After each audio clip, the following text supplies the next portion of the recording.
Hi అండి. పుదీనా rice ఎలా ప్రిపేర్ చేసుకోవాలో ఇప్పుడు చూద్దాం. నేనైతే ముందుగా ఒక పుదీనా కట్టనైతే తీసుకున్నాను. పుదీనా అనేది మన హెల్త్కి కూడా చాలా మంచిది. మనం తినాలంటే దాన్ని స్పెషల్గా అయితే తినలేము. ఇలా రైస్ చేసుకొని తింటే ఇలా మిక్సీ పట్టుకొని రైస్లోకి ఇలా చట్నీలు చేసుకొని తింటే చాలా టేస్టీగా ఉంటుంది.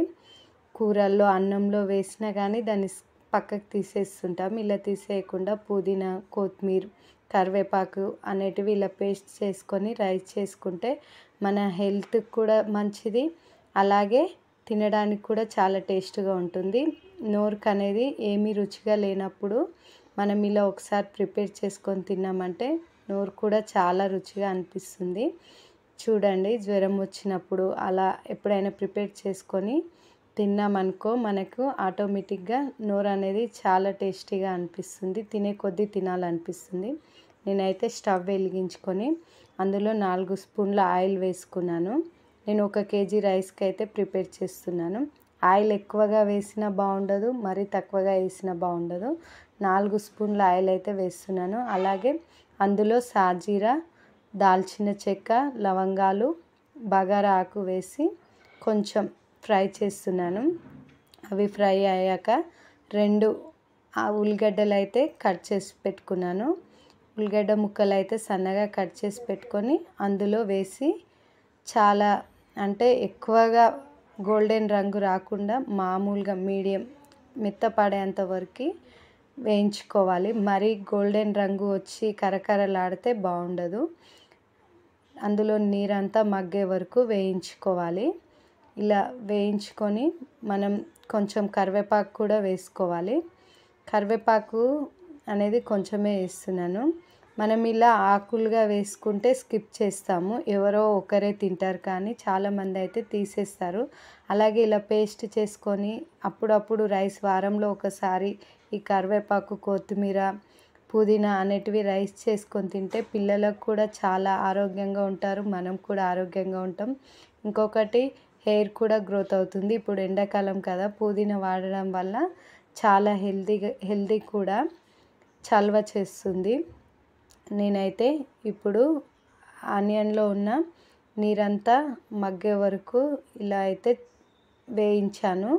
ఇప్పుడైతే కట్ చేసిన 2 ఆలుగడ్డలు కూడా ఇందులో వేస్తున్నాను. ఆలుగడ్డ ముక్కలు కూడా మరీ సన్నగా కాదు, మరీ పెద్దగా కాకుండా మీడియం సైజు కట్ చేసి పెట్టుకొని వేసుకోవాలి. నేనైతే 2 ఆలుగడ్డలు తీసుకున్నాను.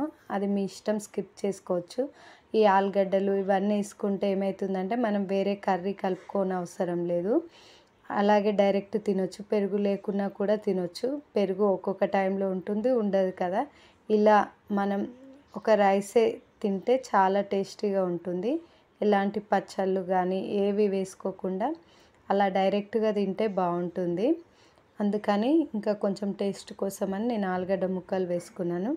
ఇప్పుడైతే ముందుగా మిక్సీ పట్టుకున్న పుదీనా, పచ్చిమిరపకాయలు, అల్లం, వెల్లుల్లి ముక్కలు ఇవన్నీ వేసి మెత్తగా మిక్సీ పట్టిన పేస్ట్ని అయితే వేసి అంతా బాగా మిక్సీ జార్లో ఏం లేకుండా తీసి వేసుకొని ఫ్రై చేసుకోవాలి. పచ్చివాసన పోయేంత వరకు పుదీనాను అయితే ఫ్రై చేసుకోవాలి. పచ్చివాసన వస్తే మాత్రం మళ్ళీ తినలేం మనం. పచ్చివాసన అంతా పోయే వరకు ఫ్రై చేసుకొని అందులో ఒక నిమ్మకాయనైతే పిండుకుంటున్నాను. నోటికి అనేది కొంచెం పుల్లగా అనిపిస్తుంది. ఇలా ఒక నిమ్మకాయనైతే పిండుకొని మనం ఎప్పుడు ఏదైనా ఇంట్లో రైస్ మిగిలినప్పుడు మనం పిల్లలకి ఎప్పుడు లెమన్ రైస్, టమాటా రైస్ లాంటివి కాకుండా ఇలా పుదీనా రైస్, కరివేపాకు రైస్ ఇలా చేసి పెడితే పిల్లలు కూడా టేస్టీగా తింటారు. వాటిని కూడా పడేయరు అనమాట. ఇప్పుడైతే అన్నం అంతా నేను విడిగా విప్పుకొని పెట్టుకున్నాను. మొత్తం అన్నం అంతా వేసి కలుపుకోవాలి.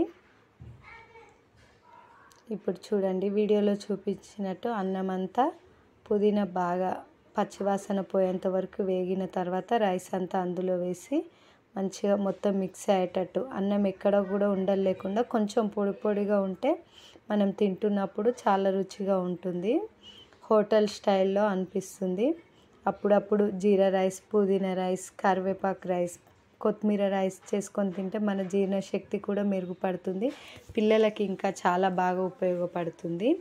ఈ విధంగా టిఫిన్ బాక్స్లోకి, లంచ్లోకి ఇలా ప్రిపేర్ చేసి పెట్టినప్పుడు సాయంత్రం వాళ్ళు స్కూల్కి వెళ్ళి వచ్చినప్పుడు పెట్టామనుకో చాలా రుచిగా తింటారు. అవే కూరలతో కాకుండా కూరల్లో అయితే పుదీనా, కొత్తిమీర, కరివేపాకు 100లో ఒక 10% మంది మాత్రమే తింటారు.